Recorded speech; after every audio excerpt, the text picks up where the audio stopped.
Goeienaand gemeente en welkom by vanaand se opnamediens.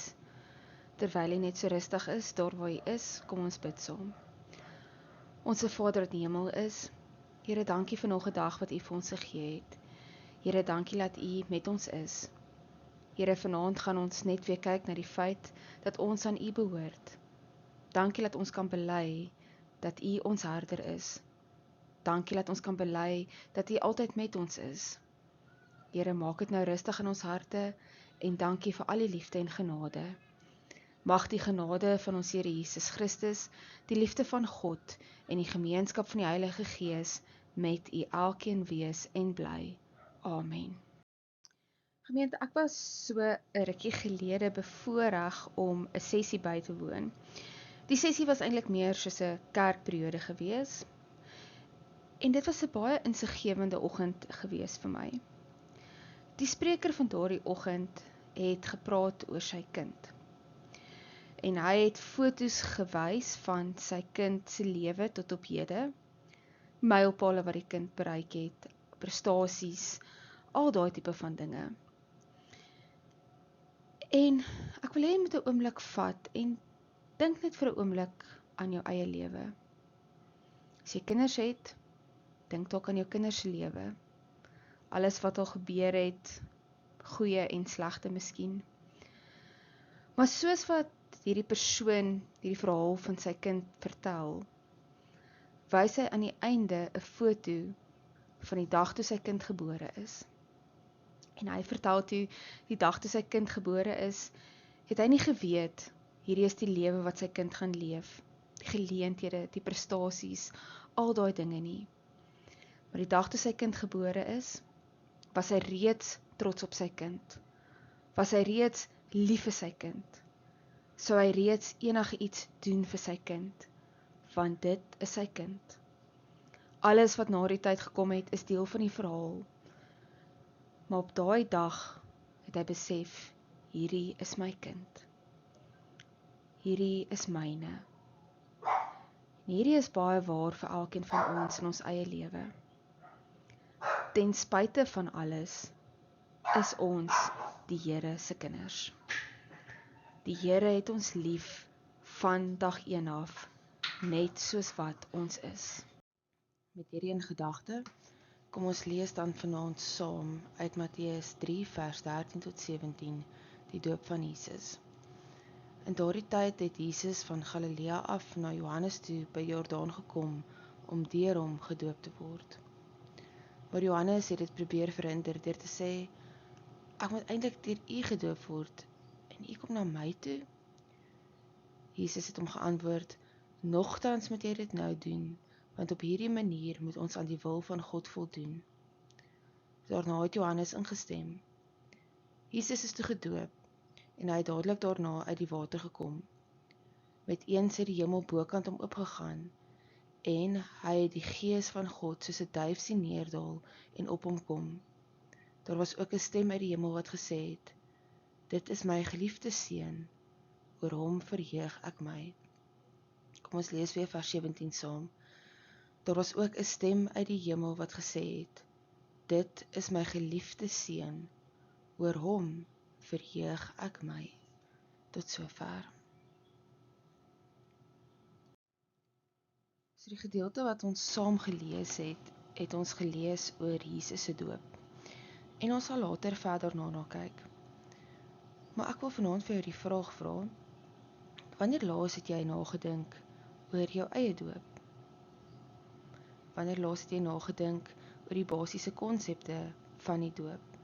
Wat is die basiese konsepte van die doop? Wel, die doop is die bewys dat God 'n verbond met ons het. En 'n verbond is iets soos 'n kontrak of 'n ooreenkoms wat God met ons gemaak het. In hierdie ooreenkoms het God beloof dat hy ons sal lief hê en vir ons sal sorg.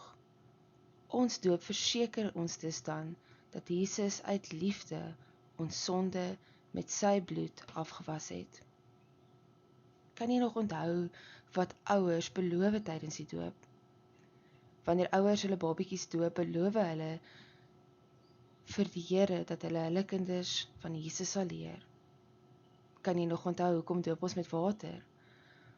Water is die teken of simbool wat ons herinner aan die bloed van Jesus, wat aan die kruis vir ons gevloei het. Jesus se bloed was ons skoon van al ons sondes. Wanneer 'n mens gedoop is, dra jy vir die res van jou lewe die teken dat Jesus jou verlosser is. En nog 'n belangrike element van die doop is die feit dat dit deel is van die kerk se sakramente. Sakrament is 'n uiterlike tekens van ons innerlike geloof. Dit is praktyke wat ons sintuie, reuk, smaak, sig, voel en klank betrek om ons gereeld aan God se genade te herinner. Sakramente is uitdrukkings van ons geloof en dit is iets wat Jesus ingestel het. Die doop en die nagmaal is die kerk se 2 sakramente. In die teks wat ons vanaand saam gelees het ons gelees dat Jesus is gedoop, maar dat Johannes nie waardig gevoel het om Jesus te doop nie. En daarom het hy probeer om Jesus weg te stuur. Maar Jesus het gesê, hy moet ook gedoop word. En dit herinner ons daaraan dat die doop regtig 'n seëning in ons elkeen se lewe is. Toe Jesus gedoop is, het iets wonderlik gebeur. Die hemel het oopgegaan en die Gees het in die vorm van 'n duif op Jesus kom sit en gesê, hierdie is my geliefde seun, oor hom verheug ek my. Jesus se doop is die amptelike aankondiging dat hy die seun van God is en dat hy 'n besonderse taak het, naamlik die verlossing van alle mense. Wanneer ons doop ons in die naam van die Vader en die Seun en die Heilige Gees. Wanneer ons doop in die naam van die Vader, beteken dit God beloof dat ons deel is van sy genade en dat ons sy kinders is. Hy wil vir ons sorg, want jy is sy kind. Wanneer ons doop in die naam van die Seun, onthou ons, Jesus beloof dat met sy bloed al ons sondes afgewas is deur die feit dat hy sy lewe vir ons kom gee het. En wanneer ons doop in die naam van die Heilige Gees, onthou ons is nooit alleen nie. Ons is nooit alleen nie. Wanneer ons doop, gebruik ons 'n doopvont en ons is bekend dat die doopvont voor in die kerk staan. So net 'n kort geskiedenis oor die doopvont. In die teks wat ons gelees het ons gelees dat Jesus was in die Jordaanrivier gedoop. En mense was vir baie jare nog in die riviere gedoop. Maar met die vervolging van Christene moes hulle anders daarop begin dink het, omdat hulle in die geheim moes doop.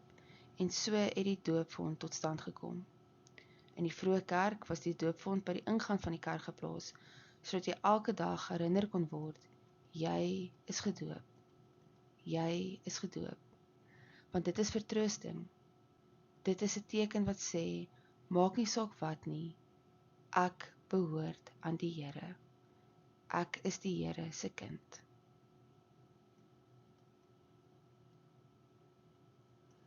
So dink vir 'n oomblik na. Kan jy onthou, wanneer is jy gedoop? Kan jy onthou, waar is jy gedoop? Kan jy onthou, wie het jou gedoop? En dan, wat beteken jou doop vir jou? En so vertel ons doop ook 'n verhaal. Dit vertel vir ons van God se genade, dat voordat ons God kon kies, het God ons gekies. Dit herinner ons wie ons is. Ons is kinders van God.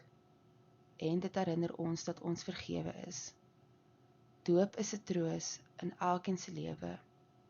Wanneer Martin Luther deur 'n moeilike tyd gegaan het, het hy altyd gesê, ek is gedoop, of iewers neergeskryf, ek is gedoop. Die doop kom herinner ons ook daagliks aan ons identiteit. In 'n wêreld vol identiteitskrisisse, sê die doop, jy is God se. Jy is God se geliefde kind. En die doop herinner ons dat ons saam op pad is as 'n geloofsfamilie, as pelgrims. So wanneer ons oor ons eie doop dink, onthou, wanneer jy moeg voel, jy is gedoop, jy is God se. Wanneer jy struikel, onthou, jy is gedoop, jy kan weer opstaan. Wanneer jy wonder of jy alleen is, onthou, jy is deel van 'n liggaam. Die dag toe Jesus gedoop is, het die Here gesê, hierdie is my geliefde kind. Ons is ook die Here se geliefde kinders, net soos wat ons is, van die dag wat ons gebore is. Mag jy onthou dat jy behoort aan God. Mag jy onthou, jy is God se kind, en die Here het jou lief, maak nie saak wat nie. Amen.